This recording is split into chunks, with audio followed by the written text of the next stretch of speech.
I haven't told this story out loud before. Not the whole thing.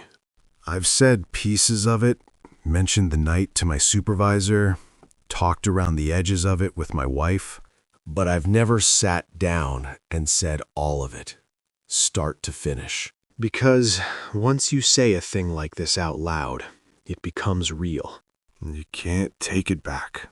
I've been keeping parts locked away, half convinced I just imagined them in the dark and the cold, but I didn't imagine them. I know that now. And I think part of me has always known. So here it is, the whole thing. My name is Dale Mercer. I spent 11 years as a backcountry ranger in Yellowstone National Park. I was stationed out of the Bachelor Ranger Station in the southwest corner. It's the remote corner, the one most visitors never reach.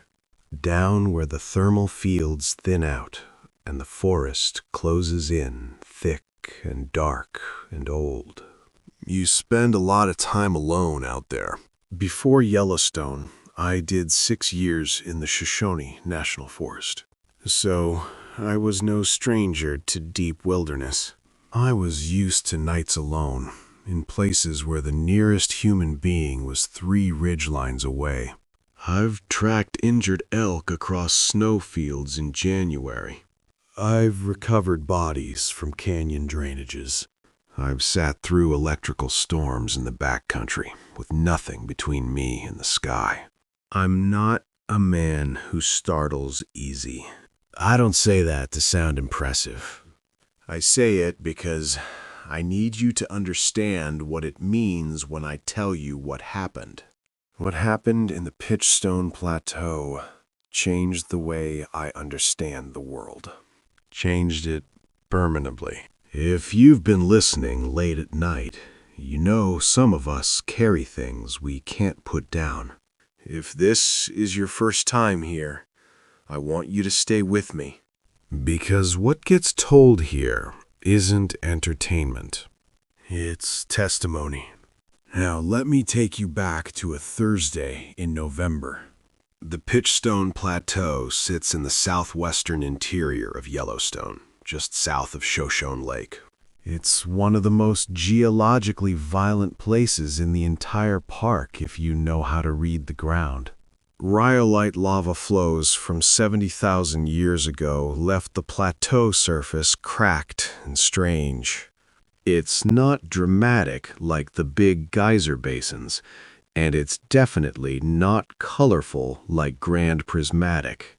It's quieter than that. It's a subtle kind of geological wrongness that you feel in your chest before you even see it. The thermal features out there are sparse and scattered. You'll find small fumaroles venting from rock fissures and acidic pools half hidden in the lodgepole pines. There are patches of ground so hot that the snow melts in perfect circles, leaving the grass looking yellow and sick. In the shoulder seasons, when backcountry permit traffic drops to almost nothing, the plateau feels genuinely abandoned. Not just empty, but abandoned. Like something left it in a hurry a long time ago, and the land just hasn't recovered the sound of itself since. I was out there alone for a compliance check on a designated backcountry campsite. Site 9B3, if that number means anything to you. I was following up on a report from a wilderness permit holder who'd just come back from a 3-night trip. He claimed there was a structure near the site that hadn't been there in previous seasons. His exact words on the phone struck me as strange, so I wrote them down. He said it looked assembled, not built. It looked like something had gathered material and arranged it, rather than constructed it. The guy was a geology professor from Colorado who'd been running solo trips out there for years. He wasn't the kind of man who calls in false reports. I hiked in from Grassy Lake Road, pushing about 8 miles through mixed lodgepole and thermal scrub to reach 9B3. The weather was clear but cold, hovering around 18 degrees by the time I made camp. There was a bitter wind cutting down off the plateau rim from the northwest. I got there late afternoon, set up my shelter, and ate. After that, I walked out to the reported location while there was still enough gray light to see.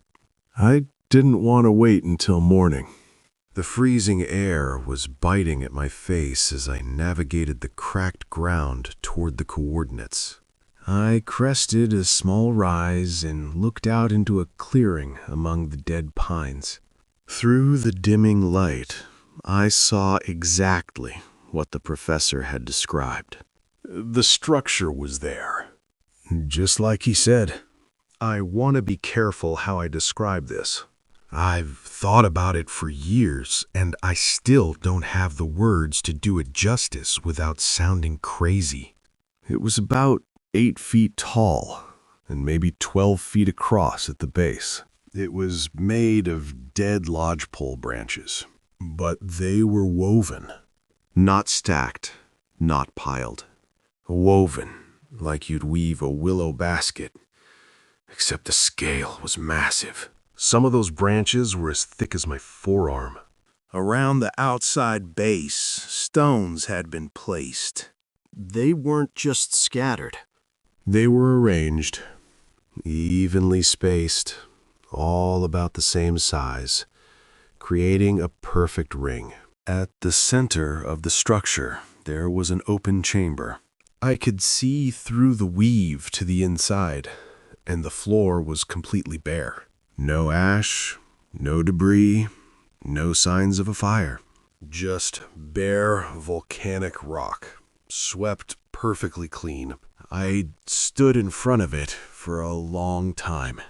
There are no permitted structures in the Yellowstone backcountry. Nothing gets built, and nothing gets placed. That's one of the most fundamental rules of the park. No visitor could have woven timber that thick without tools. And there was no evidence of tools. The ends of the branches weren't cut. They were torn, snapped. Whatever put this thing together didn't use saws. I photographed it. 43 pictures from every angle. I noted the GPS coordinates, the dimensions, the materials. I did everything by the book. I also noted there were no tracks in the dirt. That hydrothermal clay holds a print like wet concrete. Whatever built this either did it before the rain 3 days ago, or it did it without touching the ground. I filed that away in the back of my mind. It's what you do when you find something you can't explain. You let your training take over. I hiked back to camp and I made some coffee. I sat in my shelter and listened to the plateau. Yellowstone at night has its own sound architecture. There's always the distant percussion of geothermal activity. A low, rhythmic exhale from the earth. Like something vast is breathing in its sleep. Thermal vents hiss. Superheated water moves through underground chambers and makes sounds like knocking. Like something rapping against the inside of the ground. You learn to hear past all of that. You learn to hear in the spaces between it. I heard something in one of those spaces around 2 in the morning. Footsteps, not animal footsteps. I know what an elk sounds like moving through frozen ground at night.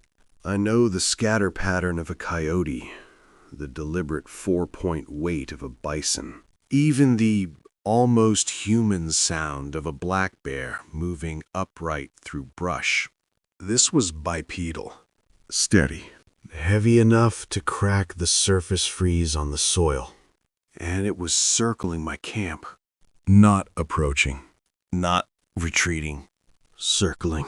at approximately the same radius from my shelter each time, maybe 30 feet out, maintaining that distance with a consistency that was not animal. Animals either approach or they don't. They investigate and they move on. This was methodical.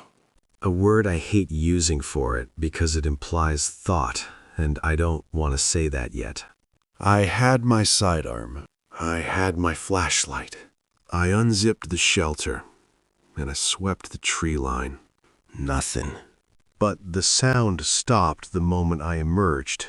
Not gradually, the way an animal freezes and then moves off. Instantly. Between one footfall and the next, silence.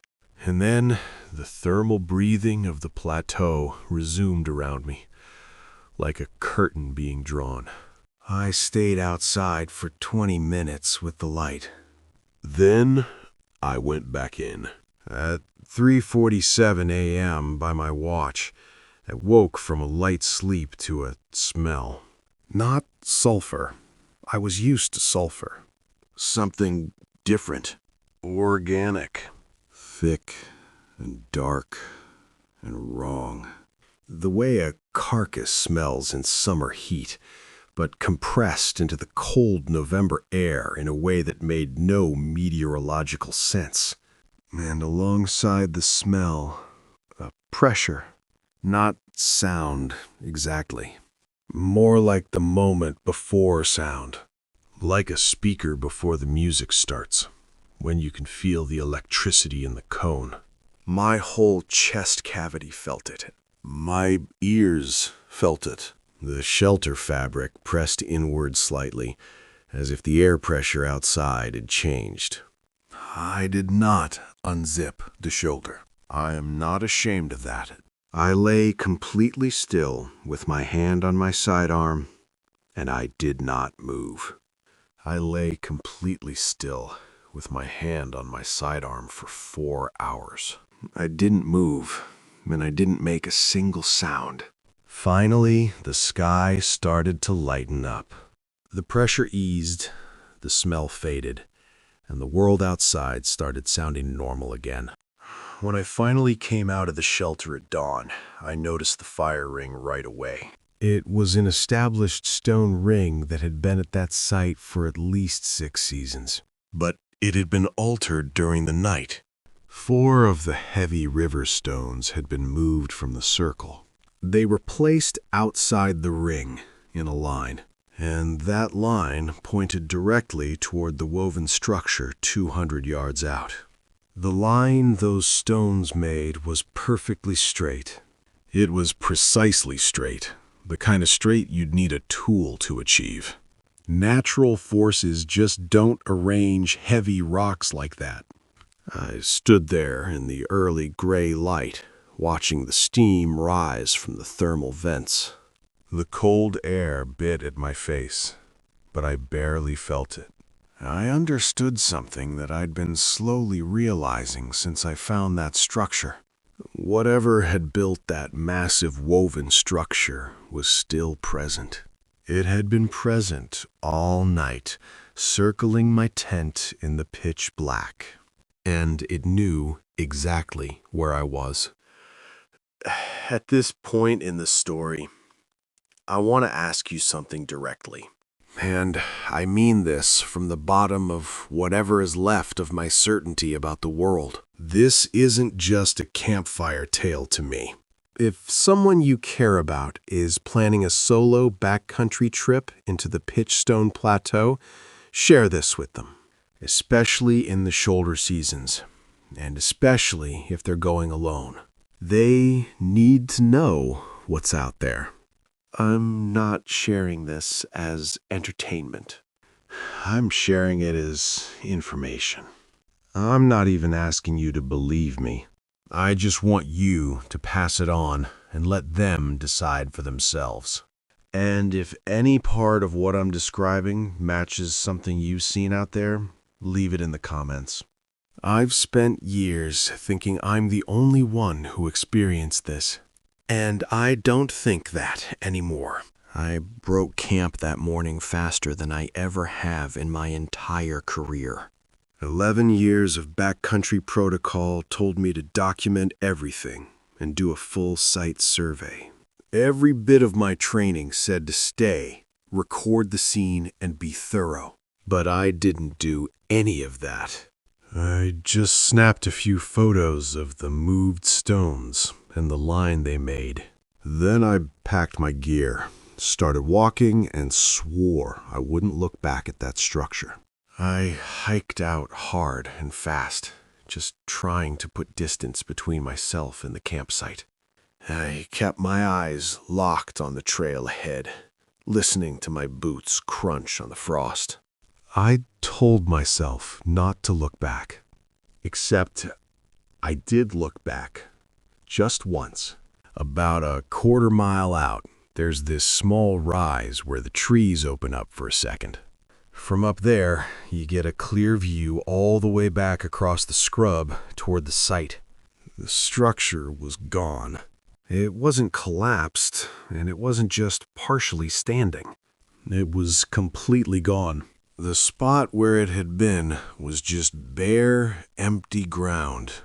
I could see the stone ring of the campsite pretty clearly from that distance. Those 4 stones that had been moved out to form a line, they were back inside the ring, arranged exactly the way they'd always been. 8 feet of woven timber, put together without tools, had just dissolved without a trace. It all happened in the 40 minutes it took me to walk a quarter-mile. I stopped on that rise and just stood there for a long time. The thermal vents kept breathing their low, rhythmic exhale across the plateau. A single raven crossed the pale gray sky from south to north. The emptiness of that place suddenly felt a whole lot heavier. The wind moved through the dead lodgepole pines all around me. It made the sound it always makes up there. Just the dry, hollow clicking of dead branches knocking together in the cold air. But for one moment, a moment I've never been able to explain or unhear, that clicking had a rhythm to it that wasn't the wind. It was the exact same rhythm as the heavy footsteps I'd heard circling my camp at 2 a.m. The pace was exactly the same interval between beats. It even had the same heavy weight to it, like whatever walked around my tent in the dark was up in the branches now. It was using the deadwood to make a sound it knew I'd recognize, telling me without a single word, letting me know it had been right there the whole time. I finally just turned around and walked. I didn't stop to rest. I didn't stop for water. I just kept moving until I hit the trailhead. I filed my report as soon as I got back. I put in the coordinates, the photos, and the moved stones. But I left out the footsteps. I left out the smell and the pressure in the air. I definitely didn't write down that the thing vanished into thin air. My supervisor read it and figured it was just some illegal land art. He'd sent a follow-up patrol out there to tear it down. A few days later, that patrol hiked out to the exact coordinates. They found absolutely nothing. No structure, no tracks. They wrote that the ground was completely undisturbed. When their report came across my desk, I read it 3 times. I just stared at the words, ground undisturbed. I knew what I saw out there. 14 months later, I handed in my badge. I told my wife it was time for a change, that I wanted to be home more. That was true. But it wasn't the real reason I left. We live outside Cody now. Some mornings, I stand in the kitchen and just look out at the Absaroka ridgeline. I watch those mountains and think about what's still out there in the dark. My son is 7 now. He thinks I know everything there is to know about the wilderness. He's always asking about tracking and weather. He's going to be a better woodsman than I ever was. I will never take him to the Pitchstone Plateau. I've never told him why. I've never even told him there's a why. He'll ask someday, when he's old enough to read a topographic map and start planning his own routes. And I'll have to find a version of the truth. One that doesn't take something from him before he's ready to lose it. But I'll tell him to stay off that plateau. I'll tell him there are places in Yellowstone where the ground is geologically unstable, where thermal features can shift without warning, and where the terrain just isn't safe for solo travel. He'll believe me, because I'm his father, and he knows I understand the wilderness better than anyone. He'll trust that I'm just keeping him safe. But at night, sometimes, in that hour before sleep, when your brain goes somewhere you didn't give it permission to go, I think about the clicking. The clicking of those dead lodgepole branches in the wind on my way out. I think about how long that rhythm lasted. How far it followed me along the tree line. How at some point it stopped, and I hadn't noticed exactly when. Like when a sound you're used to finally ends. And I wonder if it stopped because I was finally far enough away, or because it had simply seen enough. I've spent years trying to convince myself it was just the wind.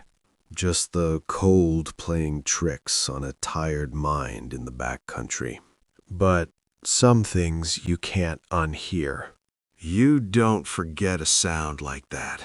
You don't forget the weight of something massive, moving with a purpose it won't explain to you. It stays in your bones. I still have the copies of those 43 photographs. I keep them locked in a firebox in the garage, away from my family. I don't want them stumbling across them. Sometimes I take them out and look at the bare earth where that woven structure stood. I look for a shadow, a mistake, anything that makes sense. I look for a reason to sleep. There's never anything there. Just the empty hydrothermal clay and the stone ring sitting exactly where it had always been. It's the perfection of it is what terrifies me. We like to think we've mapped every inch of this world. We draw lines on paper and call it a park, like that makes it tame. We convince ourselves we are the masters of the woods. But the Pitchstone Plateau doesn't care about our maps. It doesn't care about our permits or our rules or what we think is impossible. It operates on a completely different clock. There are older things out there.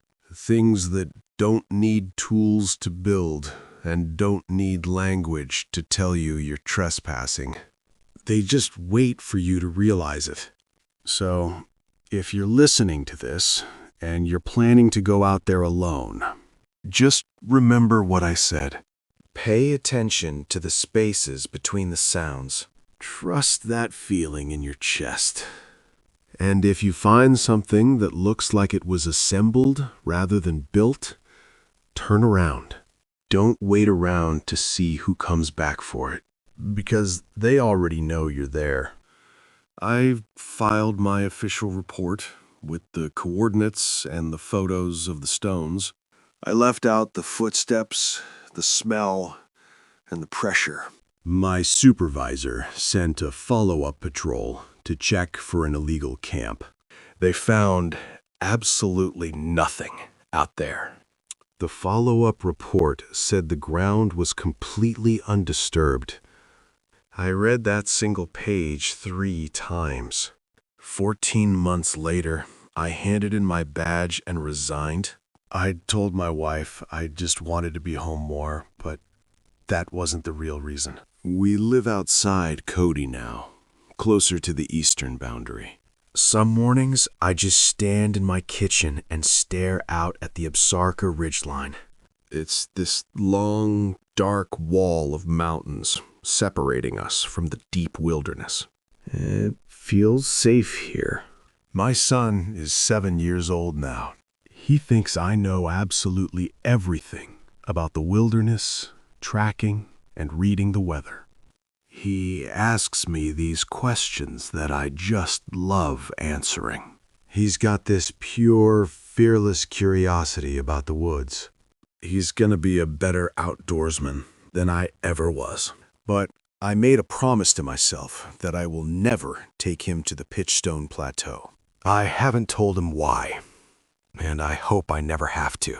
I just can't let him go out there. Someday he'll be old enough to read a topo map and plan his own routes. When that day comes, I'll have to lie to him. I'll tell him the ground out there is geologically unstable and the thermal features shift. I'll tell him it's just not safe. He'll believe me, of course. He'll believe me because I'm his dad, and I know the wilderness. I'll find a version of the truth that keeps him safe without taking away his wonder. That's my job now. But at night, things change. In that quiet hour right before sleep, when your brain goes where it wants to, I'm back out there. I think about the dry clicking of those dead lodgepole branches in the wind. I think about that rhythm. I think about how long that rhythm lasted as I walked away.